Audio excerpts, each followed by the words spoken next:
Socialist Bernie Sanders and Alexandria Ocasio-Cortez teaming up yet again to push their left-wing agenda. This time they're demanding that the government declare climate change a national emergency. And they're calling for a massive mobilization of federal resources to deal with it. Here's Bernie Sanders ramping up the climate hysteria with this comparison.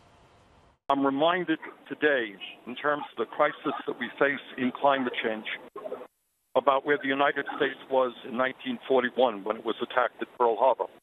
And what happened at that point, having to fight a war on two fronts, in the East and in Europe. The United States came together, and within 3 years, it had created the type of armaments program that was necessary to, in fact, win the war. Drive me crazy. Dana, win the war. Right, Pearl Harbor? I don't know. Look, here, you know why he wants Alexandria Ocasio-Cortez to help him? Because he absolutely needs her. His campaign is almost invisible. It's amazing. You think about the debates. Nobody talked about him in the debates. Nobody's talked about him since. He had a pretty good fundraising number. Nobody even talked about that. So he has got to figure out a way to have some relevance. And if I were Elizabeth Warren, I might just want AOC to go to Bernie, right? Like, I wouldn't want that endorsement. Like, let him have that because it is not working out that well for Bernie this time around. No, I said that a while ago, that if you get AOC's endorsement, you own that craziness or whatever that she might say that day that's idiotic or irrational or whatever. But, Greg, how do you run on I'm going to fight climate change? Because these candidates essentially are telling the American people, your gasoline's going to be $6, $7, $8 a gallon. We're going to tell you what kind of car to drive, and you might actually lose your job if you work even anywhere near the energy industry. Before I address that, kudos to Bernie Sanders. Comparing climate change to Pearl Harbor is an improvement. He didn't say the Holocaust, which has been the usual go-to analogy for the far left. Whenever something is bad, it's like Hitler or it's the Holocaust. So maybe they're learning to choose other things, but Pearl Harbor is still pretty bad. Fear is the quickest way to get to your pocketbook, and they take an issue and they make taxation the only solution. To your point, their demands, when you're talking about gasoline, can only be endured by the white rich. Let's face it, it's a white, liberal, rich, the Tom Steyers of the world that can endure these climate change restrictions. But it's going to harm the lives of minorities, right? This is the most anti-minority issue. Blue-collar Americans as well. If you're talking about eliminating jobs, restricting modes of transportation, increasing prices on basic living needs like gasoline. These are things that rich white people can just shrug off and go, and then feel really good about the fact that they have a Tesla, and they could feel really good that they, have solar panels because it's totally affordable to them, and then everybody else is like, they bought an offset. Yes, yeah, they bought carbon offsets. Yeah, that's it for me. Yeah, wait a second. I love this show because I learn about white privilege from Greg.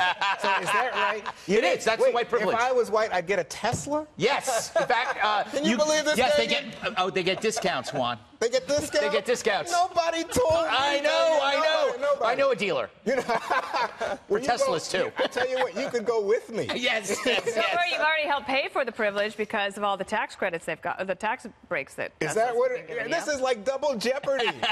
I'm telling you. Well, anyway, I think that you guys are right about Bernie. I don't think we're talking about him. I don't think that he is moving ahead in this campaign. But I just think that this is, to me, sounding the alarm.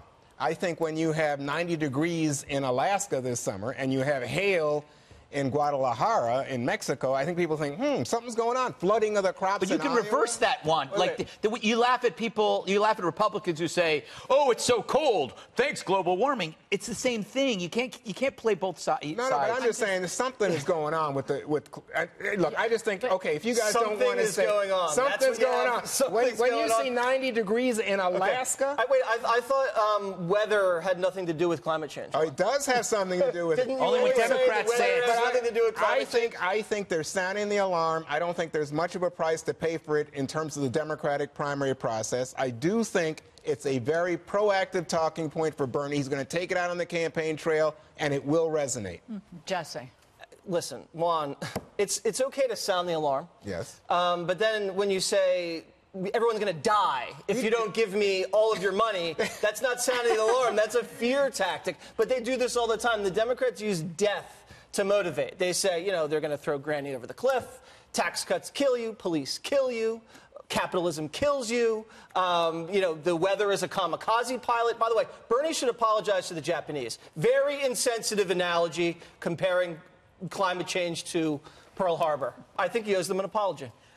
I'm just glad Juan didn't say very sensitive to these issues. He's just starting a conversation, because my head would have exploded. Well, I didn't do that to you, did I, kid? I didn't do that to you. Something is going on. That's what we know. That's what I say, yeah.